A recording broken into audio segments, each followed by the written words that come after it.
Greetings, system failure listeners. Nate here with your weekly essay read, this one entitled Newton's Magic, and subtitled Sir Isaac Newton was obsessed with the magic of alchemy. Part 1. Sir Isaac Newton single-handedly unified physics and astronomy. Empiricism is the notion that our minds are contained within a much larger universe which we observe with our senses. This way of thinking is ubiquitous in our modern world, but it was first pioneered by the Greek philosopher Aristotle in the 4th century BC. The scientific revolution of the 1600s was a triumph of empiricism. By emphasizing repeatability, the philosophy of science presumes that experimental results, which can be duplicated by different observers, must be measurements of bedrock reality. That line of reasoning made science a powerful tool for improving the lives of ordinary people. It also gave rise to the Industrial Revolution of the 1700s. There is no more titanic figure in the scientific revolution than that of Sir Isaac Newton. In 1687, he published the Principia, which is short for the book's full title, Philosophiae Naturalis Principia Mathematica. This groundbreaking treatise laid out Newton's 3 laws of motion, which are the foundation of classical physics. The Principia also defined the mathematical formula for gravity. According to legend, Newton conceptualized the equation after being struck by a falling apple while sitting under a tree outside his home in Woolsthorpe, England. Isaac Newton left an indelible mark on history by unifying physics and astronomy with his remarkable book. He proved that the same equations which govern falling bodies here on Earth also apply to heavenly bodies floating in the night sky. Newton also discovered prisms and the light spectrum, among other major breakthroughs credited to him. No single individual contributed more to the advancement of the scientific revolution. That's what makes his obsession with the occult so odd. Newton was heavily involved with the Renaissance magic of alchemy. Part 2. Newton wrote far more about magic than about science. Isaac Newton was born on Christmas Day in 1642, in the very same year that Galileo died in Florence. He may have been somewhere on the autism spectrum. Newton kept to himself, had few friends, and remained a virgin until his dying day, possibly in emulation of Jesus Christ, who was also supposed to have been born on December the 25th. But perhaps the most remarkable thing about Isaac Newton was his obsession with alchemy. He secretly wrote over 1 million words on the subject, a larger body of work than all his writings on physics and mathematics combined. The most significant contributor to the scientific revolution took magic very seriously.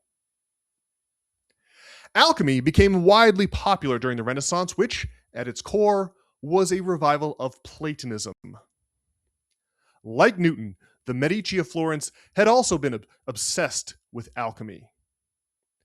That banking family financed new translations of Platonic literature, which had been lost to Christendom since the fall of Rome.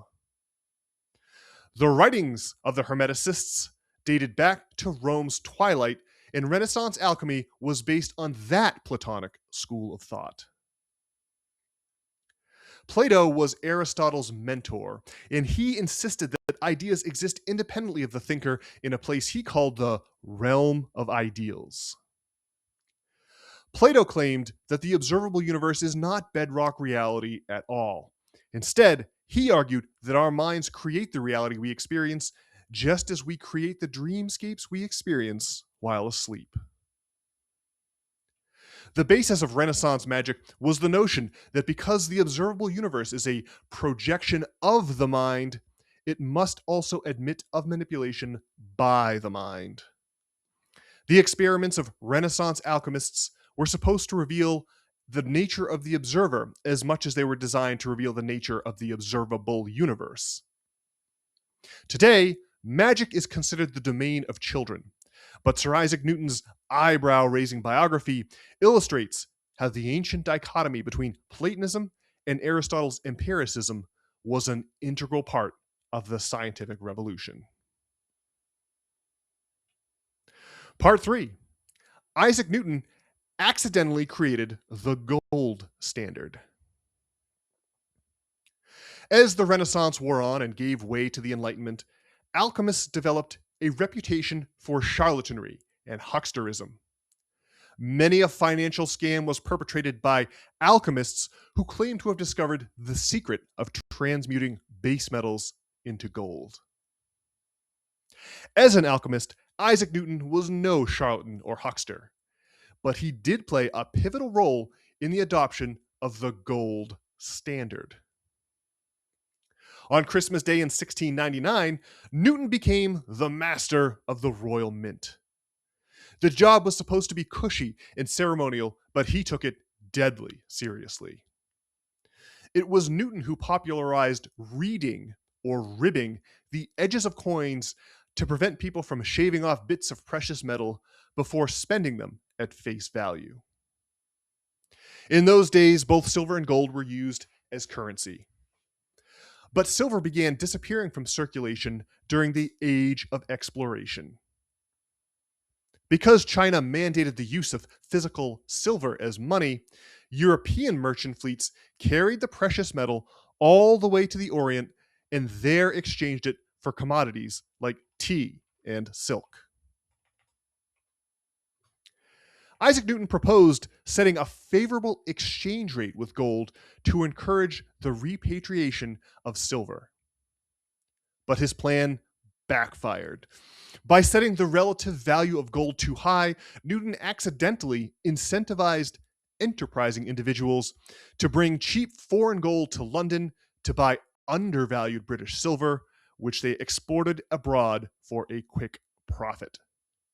As a result, even more silver left England, and gold became the de facto coin of the realm. Conclusion. The life story of Sir Isaac Newton is like a roadmap illustrating the philosophical currents which transported humankind from the Renaissance to the Industrial Revolution. Because empiricism is today fashionable, Newton is widely renowned for revolutionizing the sciences.